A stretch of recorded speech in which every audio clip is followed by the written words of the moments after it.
बहुत सालों पहले की बात है। फुलपुरी नाम का एक राज्य हुआ करता था। वहां पर राजा शमशेर सिंह राज्य किया करते थे।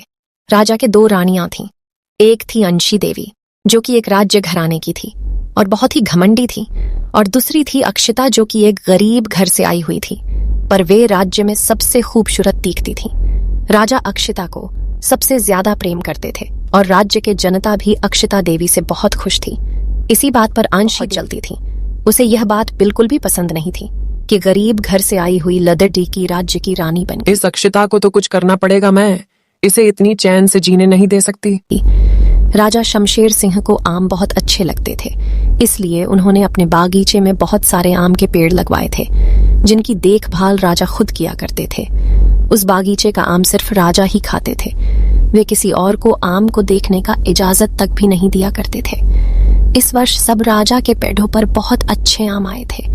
राजा ने खुद अपने हाथों से तोड़कर अपने महल में रखवा दिया। दूसरे दिन वे आम को खाने के लिए बेचैन थे। उसी रात अंशी देवी अपना सातीर दिमाग लगाती है। वह आमों को चुरा कर छुपा देती है।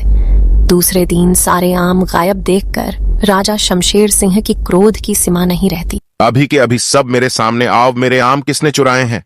मेरे आम चुराने वाले को मैं माफ नहीं करूंगा। बस तुम एक बार मेरे हाथ लग जाओ। राजा शमशेर सिंह का क्रोध देखकर सभी बहुत डर जाते हैं। तभी अंशी कहती है, मुझे आम के बारे में कुछ नहीं मालूम, लेकिन मैंने अक्षिता को इस कोठरी के पास देख। क्यों अक्षिता, कहीं तुमने तो आम नहीं चुराए? अरे ये क्या बात कर रही हो दीदी, मैं क्यों आम चुराऊंगी?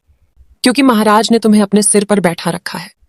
तुम सोचती हो तुम कुछ भी करोगी और महाराज तुम्हें कुछ नहीं कहेंगे। महाराज, इस अक्षिता ने आपके आमों को चुराई है। राजा शमशेर सिंह को पता था कि अक्षिता ऐसा काम कभी नहीं कर सकती। अक्षिता उदास हो जाती है और महल में सबको लगता है कि आम अक्षिता ने ही चुराई है। अक्षिता उदास मन लेकर जंगल की तरफ निकल जाती है और एक झरने के पास जाकर बैठ जाती है। मुझे तो कुछ समझ नहीं आ रहा कि महाराज के आम किसने चुराए हैं। वे कितने समय से आमों की पकने का इंतजार कर रहे थे और अब किसी ने उन आमों को चुरा लिए हैं। मुझे महाराज के लिए बहुत बुरा लग रहा है। ये कहकर वे रोने लगती हैं। तभी उस झरने से विष्णु देव निकलते हैं। क्या हुआ देवी, आप क्यों रो रही है? विष्णु देव को सामने देख अक्षिता चौंक जाती है। डरिए मत, मैं विष्णु देव हूँ। जल मुझसे ही है। कहिए क्या बात है? अक्षिता विष्णु देव को सब कुछ विस्तार से बता देती है। तुम चिंता मत करो देवी, इस झरने का पानी ले जाओ। इसका उपयोग अपने महाराज के बगीचे में कीजिए। देखना कुछ ही दिन में आम आ जाएंगे। अक्षिता कहती है, भगवान, आपने तो मेरी समस्या ही हल कर दी। उसके बाद विष्णुदेव गायब हो जाते हैं। अक्षिता महल के सैनिकों को झरने का पानी महाराज के आम के बगीचे में डालने की काम देती है। सैनिक काम पर लग जाते हैं और दूसरे दिन ही महाराज के बगीचों के पेड़ों पर जैसे कि आम की बारिश हुई है। ये देख महाराज बहुत खुश हो जाते हैं। महाराज, आपको खुश देखकर बहुत सुकून मिल रहा है, लेकिन मैं सच कह रही हूँ कि मैंने आपके आम नहीं चुराए। ये अच्छे से पता है अक्षिता, तुमने आम नहीं चुराए। तभी वहां पर अंशी आ जाती है। आमों को लगा देखकर उसको आश्चर्य होता है। ये कैसे हो सकता है? तुम ये आम कहाँ से लाई, जबकि मेरे चुराए आम अभी भी वहीं रखे हैं? सच बताओ, ये तुमने कैसे किया है?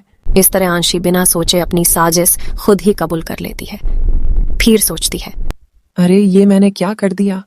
इतना मत चौकीचे अंशी, मुझे तो पहले से ही पता था कि वो आम तुमने ही चुराए हैं। ऐसा काम कभी नहीं कर सकती। मुझे माफ कर दो महाराज। उसके इतना बोलते ही महाराज ने उसे कैद कर देने का आदेश दिया। गलती करने वाले को हमेशा सजा मिलनी चाहिए, चाहे फिर वो राजा हो या रानी। महल के सैनिक अंशी को ले जाकर काल कोठरी में बंद कर देते हैं।